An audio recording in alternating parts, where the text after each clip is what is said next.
Hey there, everybody. Kendall here, and I am doing this on my computer because my phone decided not to work. So, Addison and I have made it to Belize. We'll be posting some pictures later, and it has definitely been a very long day. The reason why this is unconscious, almost unconscious, is because we have been up since 3 o'clock this morning. We've been on in two taxis, on two big airplanes. We've been on one little puddle jumper, as I call it, and then off on a boat. So tomorrow is golf cart day, boats and golf carts and all that good stuff. But hey, evening, Steve. Hey, Addison. So it's definitely been a very long day, a beautiful day. Just tons and tons of activity and hustle and bustle. And we were talking about some different stuff. And one of the things that kind of came up, I was like, this is kind of just a great evening conversation topic. It's kind of a little bit lighthearted and something that I don't discuss a whole bunch. And that's body count. Now, body count, I don't know if you guys even know what body count is. Of course you know what body count is. We're talking about how many people you've slept with, how many people you've been with, and all that good stuff, right? So, everybody, of course, knows that I've been with like, right? I think that was the number that was recently provided for me. Um, yeah. So, body count, why is it important? Why is it not important? No, I have not been with 200,000 people. Not anywhere even remotely close. A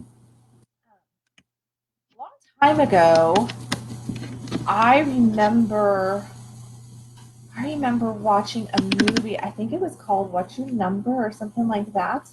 And it was about this woman, and the whole premise of the show was that if you did not meet your perfect someone by the time you had slept with 21 people, I think it was, that you would never meet your perfect someone. So she was at like 20, and she needed to figure out who this special someone was before she went over this, and was never going to find true love, never ever going to find true love. And all of her friends were talking about, oh, I met my Mr. Right, on what's guy number 6. I met Mr. Right on guy number 13. I met Mr. Right on guy number 3. All this different stuff. And we make a big deal in society about body count, especially for women. Especially for women. For guys, it's kind of this pat on the back, this whole thing of, well, a man's got to sow his oats, and it's almost this hero thing that is brought about. For women, we get shamed for body count. We get called sluts and whores. We get called loose. All this different kind of stuff. And there's a lot of shame that goes around women that have had sex with probably more than 5 guys. I'm thinking that that's probably the number that a lot of people get in their head of, like, if you cross over that 5 mark, then ooh, that's just like naughty, right?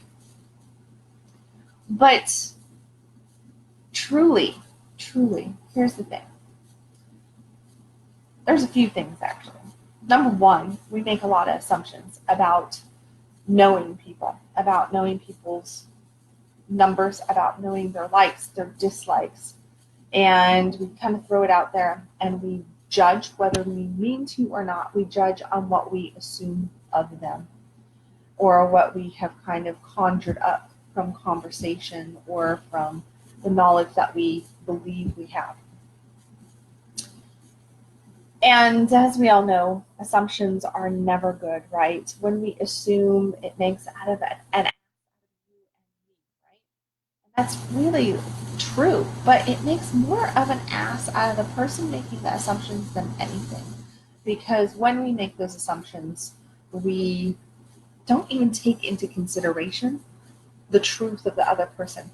We tend to not even be able to hear their truth because we are so focused on the creation of what we want it to be, or what we believe we know it to be, versus what the truth probably is.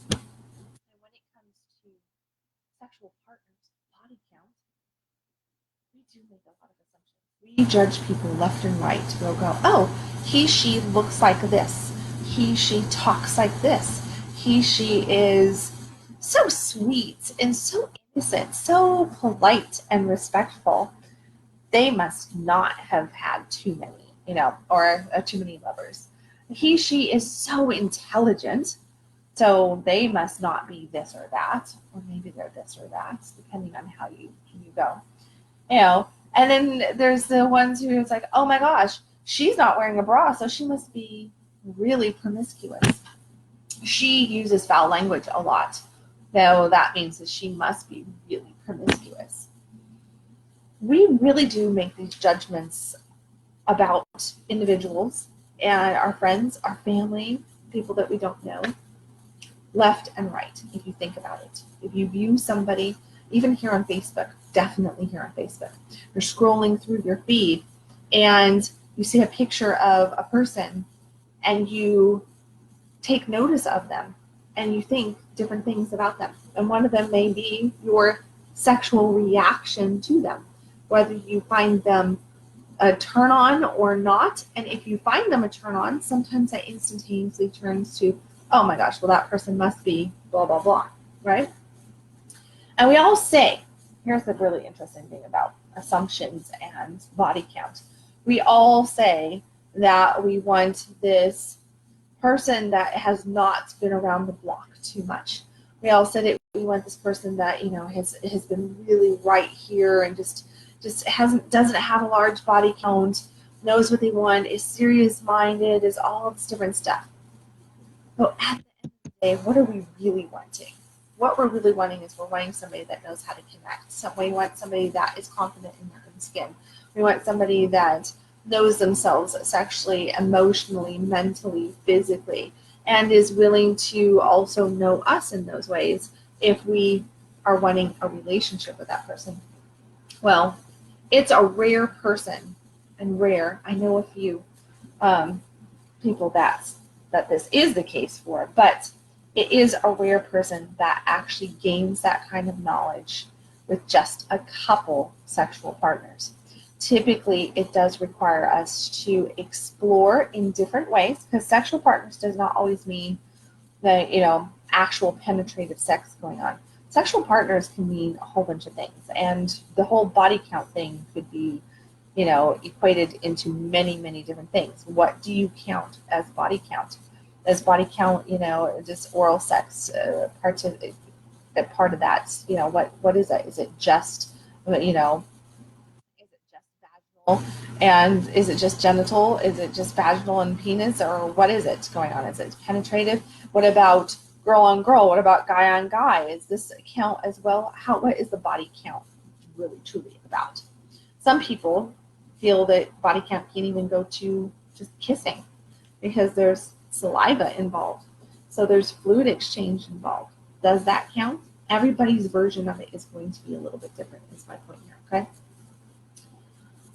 But coming back to the value of body count. The value of body count is that each sexual, no matter what the sexual activity is, each intimate connection with another human being allows us to learn about ourselves, allows us to learn about life, allows us to learn about body, sensation, pleasure, not having pleasure, all these different things, speaking our needs, boundaries, non-negotiables, desires, fantasies, communication, and more communication. Also teaches us about trust, vulnerability, intimacy, and safety. If we're doing it right, of course, we will learn these different things. And if you think that going out there and finding yourself a virgin is going to be all that, somebody that you can train, somebody that that you can explore all this stuff with, that doesn't have any knowledge of any of that other stuff, realize that that person also doesn't know themselves fully because they haven't accessed themselves fully. So wrapped up on body count, number one, because at the end of the day, it doesn't really matter. It really truly doesn't. What would matter is how much can this person communicate their needs to you? How much can this person communicate their desires? What's the safety factor about? Are they safe? Are they not? What are their boundaries like? Are they healthy boundaries or are they not healthy boundaries? Are they comfortable in their own skin? Do they have a lot of shame and guilt wrapped around their sex, around their bodies, around who they are? Or are they strong and confident in who they are? Can they express themselves in a healthy way? Remember, just because somebody might hit you with a body count that might terrify you because the number is bigger than what you believe it should be, does not mean that that person has low self-esteem. Does not mean that that person is loose or slutty in those terms, a whore, you could say. Does not mean that they don't respect themselves. All it means is that they have gone out and explored. Would you look down on a person for trying a whole bunch of new kinds of food? Would you look down on a person for getting one car and going, you know, I really don't like this car, so I'm going to trade that car in and buy a new car? Would you look down on a person for having multiple types of clothing in their closet, liking all the colors of the rainbow? Probably not, right? You're not going to look down on them for that. You're not going to shame them for that kind of stuff. But when it comes to our sex, we tend to wrap a whole bunch of shame around our body count. And we think that people who have whatever those high numbers might be are thinking less than what they should of themselves, and that they're not to be trusted, that they're not safe, that it's not healthy, that it's not a wise decision. When in fact, you might be shocked to find out the exact truth. So just think about what your body count is. Think about what some of the people in your world's body count is, where you know the people that you have been with and everything. And realize that all those statistics out there that say, you know, this and that about if you slept with somebody and they've slept with 10 people and those 10 people have slept with, you know, and each one of those people have slept with 10 people and so on and so forth. Basically, you've slept with, you know, 60% of the world when it's all said and done.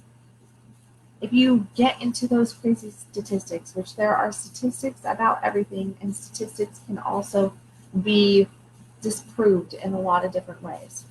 It all can get really scary. You may not even want to breathe the air, you know, in your own room right now if you start to worry about statistics.